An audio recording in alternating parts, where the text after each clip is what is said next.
So first of all, we would like to thank you so much for including us in this incredible experience. Since coming to Spain, the hospitality has been second to none, and everybody has been incredibly welcoming. To speak to hospitality, we feel that a meal without hospitality is just food. So we wanted to bring a little bit of the NoMad experience from New York and LA to you.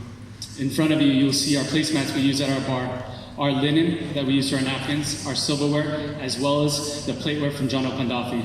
Our menus are there to guide you through the experience of your meal today. They're there to tell the story of each bodega, and they're there to tell the story of John's food that he's prepared as well.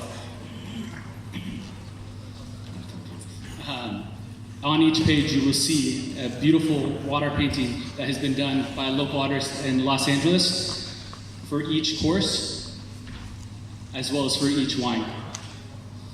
This has been done to tell the story of how two places, Los Angeles and Jerez, are so far apart, but can come together with the ingredients that we cook with every single day. See, Los Angeles is 10,000 kilometers away from Jerez, but if you look at it on the latitudinal line, it's a very, very short distance. Our climate is very similar, and our agriculture is almost identical.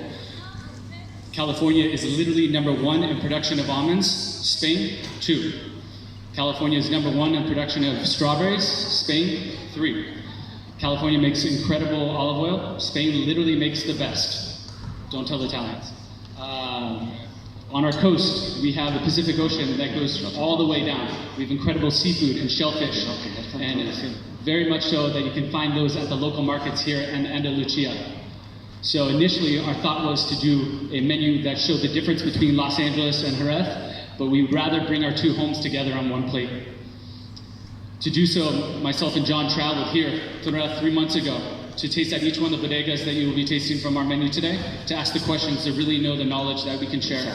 Not only that, we also wanted to taste the local food, the culture, the art, the music, and experience the markets that are so incredible so that we can do this dish and bring everything together. Please, begin eating, please. So what I poured for each one of you was just a little bit of seawater. So it's actually the water that I opened with the mussels. The mussels are coming from a small aqua farm out of California. It's a friend of mine from Catalina, so called Catalina Sea Ranch. And he literally handpicked each one of those mussels for me to cook for you today. They're some of the juiciest and most delicious mussels I've ever had. The uni shells themselves, as well as the uni butter, which the sauce was made from, is Santa Barbara. Some of the elements from Spain that were there is we use these beautiful red prawns. I mean, they're absolutely gorgeous. I love them so much. I wish I could bring some back with me. We'll see if that happens. The shells themselves were actually baked with the fideo inside. The caviar on top, also from Spain. It's from let's see here, Frio Roja, am I saying that correctly? There it is, yes. Yeah, my Spanish is still very poor. And the stock that the sauce was made with was spiny lobster, once again, Californian. So, as Ryan had said before, it's a combination of both of our countries.